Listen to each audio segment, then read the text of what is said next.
What improved your life so much you wished you did sooner? Story number 1. Doing at least one chore a day. You would be amazed at how well getting something done, even if you hate it, can fight back against certain depressive mentalities, particularly the ones that convince you you're useless or are a burden. Story number 2. I started viewing things as potential experiences rather than just opportunities for achievement. Before that, for example, if I took a class, then I was only focused on the grade. If I couldn't get a good grade, I didn't like the class. Heck, I wouldn't even start a book if I thought it might be too hard or too long and I might not finish it. Then I realized the purpose of classes and books and other things was to learn, and that hard ones were likely the ones I learned the most from, even if I didn't get the best grade.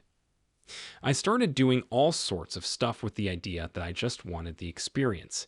Even if I was the worst one out there, who cares?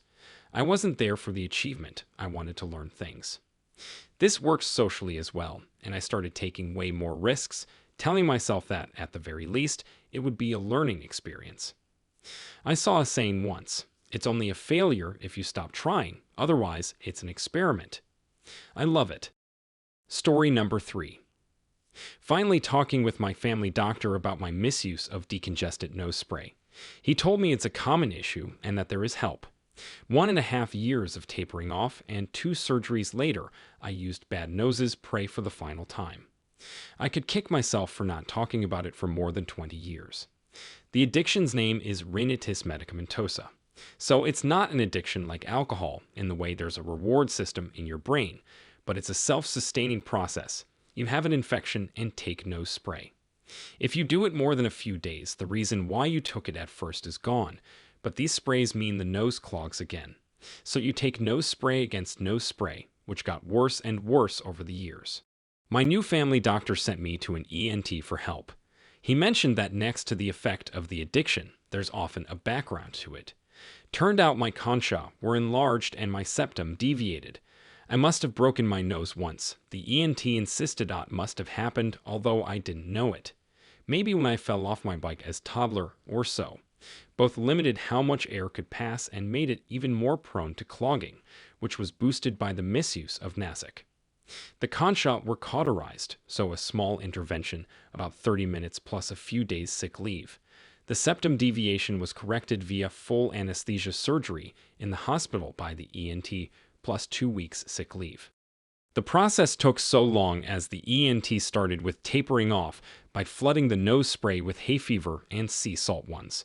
Effect: reducing bad nose spray from 5x a day to 1-2x, then cauterizing, after which the nose needed to heal, reducing it to 0.1x per day before the surgery. As the septum deviation is done in hospital, I needed to wait a few weeks until I could do it, and afterwards the nose needs some weeks to heal again. Story number 4. Setting rules for myself. After COVID started, I spent a year drinking and eating pizza every other day, and at that time I thought, why shouldn't I keep doing it if I enjoy it? You can die anytime, so you should make the most out of what little time you have, right? The problem being, apart from health consequences, that it quickly becomes not enjoyable, and I realize now how miserable I was during that time. Most things are only fun when you do them occasionally. Sounds obvious, I know, but it was not obvious for my dumb ass. Now I have set rules for myself that I can only drink on Sundays and only eat junk food once a month, and it's so much more rewarding and fun. Story number 5. Moved to Washington. It literally turned my life around. I was a cab driver in Arizona and had been barely hanging on when 2008 recession hit. There were more drivers than cabs to lease. There was a lottery every day at work to see if you even got a car. My luck sucked. I ended up getting 2 evictions on my credit under a year cause I just couldn't pay rent. Not even living paycheck to paycheck, but day to day.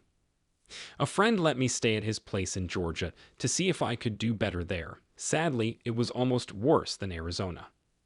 I decided to ask my parents if I could stay with them and try Washington.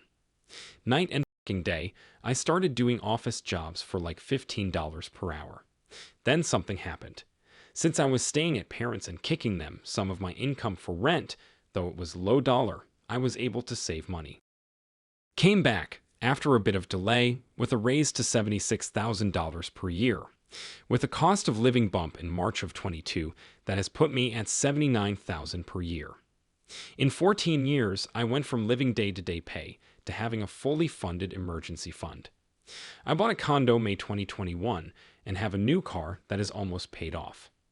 My credit has skyrocketed to 769 and climbing. I have about $30,000 worth of credit cards with zero balances and a $401,000 that, while stunted from years of not having. The absolute biggest change is that I do not have to worry about a big bill. I don't have to put off any payments as my savings and income can handle fluctuations. It has done wonders for my life and well-being. If I had done this years earlier, just think where I might have been. Story number 6. Hiring a cleaner. I grew up in a house where money was tight. Whenever we heard people talking about their maid or housekeeper, we always assumed they were super rich. I'm not rich, very much middle class. But my wife and I both work full-time and have a lot on our plates. We found a local person who has a small cleaning business. We keep up with day-to-day cleaning, dishes, laundry, immediate spills and messes, wiping things down, etc. Then once a month, a cleaner does a pass, focusing on dusting, deeper clean of the floors, bathrooms, etc. It's about the same cost as a date night, and it does so much to help us stay on top of things. Story number 7. Buying a decent mattress. Well, a mattress topper, at least. For the majority of my life, since I hit puberty, I could never get to sleep quickly. I'd roll around for hours with my eyes closed and get comfortable, but could never doze off. And when I woke up, it was mostly just resigning myself to the fact that it was time to get out of bed, whether I actually felt rested or not. I just assumed that I suffered from some kind of insomnia, and there wasn't much I could do about because I wasn't about to go down the route of taking sleeping pills and all the problems that can bring. Then one day I finally decided that if I was going to spend sleepless nights awake and tossing in bed, I was at least gonna be comfortable, so I bought a really nice memory foam mattress topper. I've never slept so good in my whole life, and my whole world changed. Add in a good shredded memory foam pillow, and I'm in heaven. I'm out like a light in a few minutes and comfy as hell, so I wake up with tons of energy and a better outlook on life. Story number 8. I dedicate at least 30 minutes every day to playing with my kid, full stop. I used to just play with him sometimes and feel guilty when I couldn't, but then I realized something. I was journaling every day about my feelings, and I realized that the high point of every single day was the time I spent playing pretend with him, because we're both so joyful. He's 6, and he's growing up way too fast, and I adore him. So even when I'm exhausted and get really busy, I now set aside other grown-up responsibilities and make a fort, pretend to be a puppy, or make a fake dinner with him in his playhouse. I forget I'm his parent or an adult for a half hour and talk to him as if I were still his age.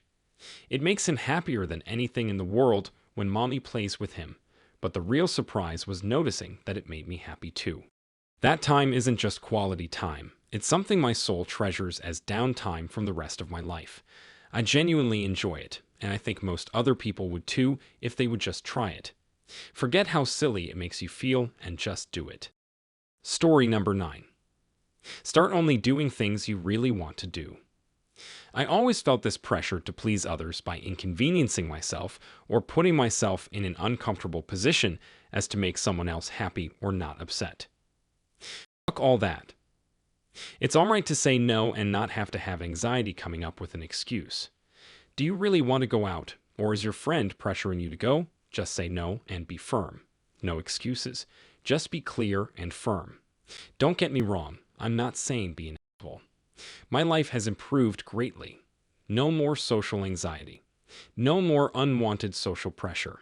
Just doing whatever I truly want to do because it makes me happy.